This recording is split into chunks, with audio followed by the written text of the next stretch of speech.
We are kicking things off here at 11 by taking a live look outside. A rainy and dreary day across the Portland area today. And get this, more precipitation is on the way. Thanks for joining us here at 11. I'm John Adams with meteorologist Joe Ranieri. And Joe, how much more rain are we going to see? John, I'm going to tell you this. The rainfall amount is going to be added in inches over the next few days. Now, by the end of tomorrow, we could be seeing a half an inch, maybe a little bit more, especially if some of these thunderstorms start to materialize. But on the radar right now, we've been seeing a good steady stream of rain since late this afternoon, and that's going to continue heading into the overnight hours. In fact, heading into the overnight hours, the rain will really start to pick up. You'll definitely hear it in the middle of the night, and we'll be seeing another round of showers over the next couple of days. Meanwhile, it's the snowfall that's really going to be impacting you heading into the Oregon Cascade. So let's bring in the futurecast. Here we are, early tomorrow morning, not early, 10:30 or so. We'll start to see some dry conditions, but we won't be seeing much of the break from the rain, because once we head to the later part of the morning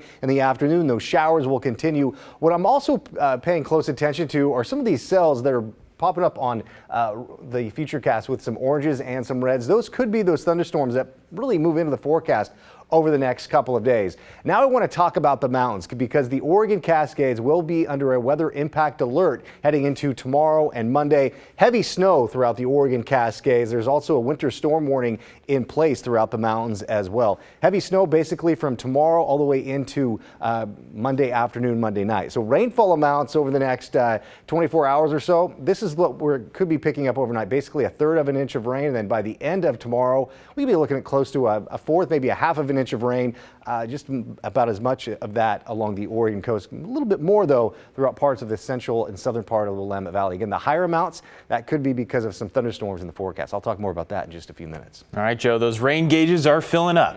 Thank you. Everybody wants to see that miraculous wave, and he had his camera out, and she walked right in front, and he was able to capture it. We're following up tonight on this harrowing video recorded at Cannon Beach, which shows the danger of sneaker waves and getting too close to king tides.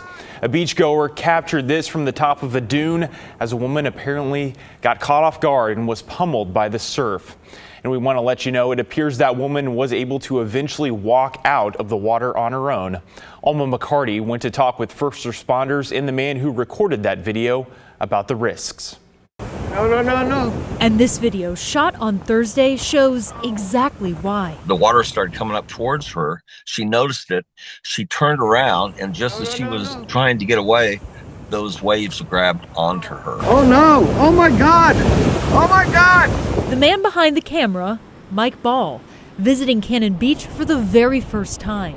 He just happened to be filming the king tides when the unknown woman walked into the frame. It was very disturbing because I felt so helpless, I should say. I couldn't do anything for her. You can see in the video where it actually threw her up against that wall, and then there was a gigantic log next to her, and I thought she was a goner at that point. Thankfully, she was able to get up and get out safely. And there's a lot of sneaker waves that come up the beach. The surprising factor of a wave coming at you a lot faster than you think, you can't get out of the way, and it's pretty strong swell as well. This close call shared on Cannon Beach Fire District's social media page. It's unfortunate again, but it was good to see that it's able to be documented in it, and people can see really what we're dealing with out here. Koa Liu says they also sent out lifeguards to warn people in person at popular beach access points. And what we're finding out is that a lot of people came to town to see the king tides, but there's a lot of people that don't know that the king tides are happening as well. It's very important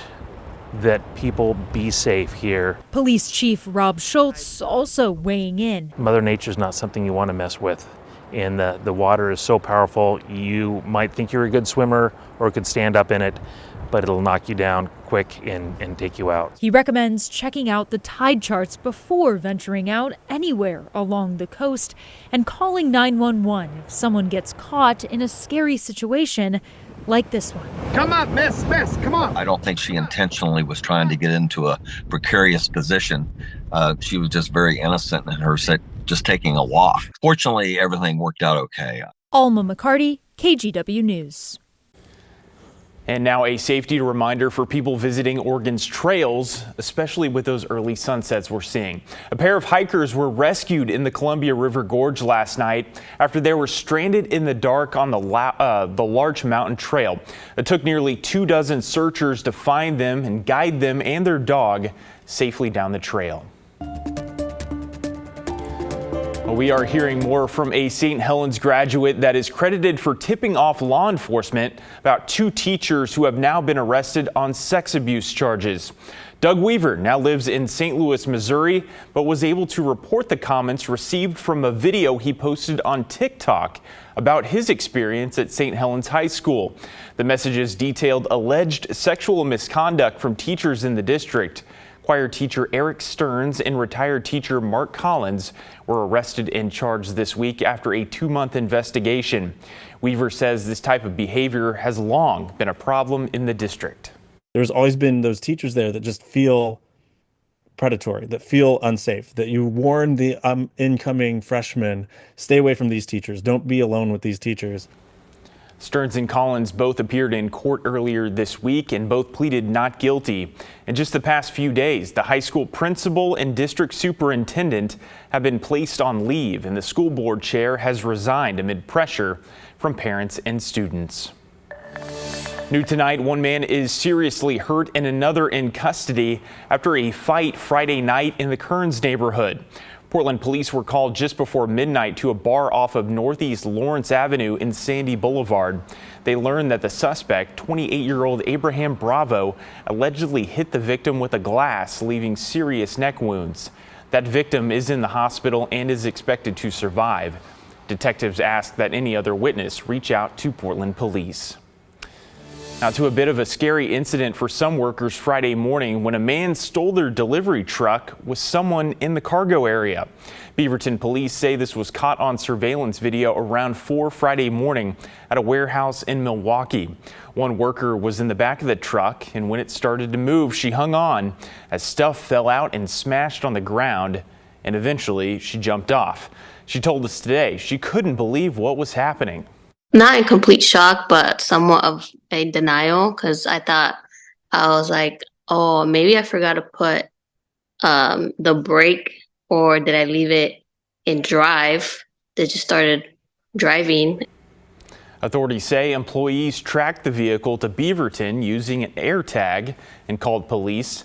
Officers say the suspect, 29-year-old Forrest Guayante, rammed a police vehicle, then tried to get away on foot. Authorities arrested him just after noon.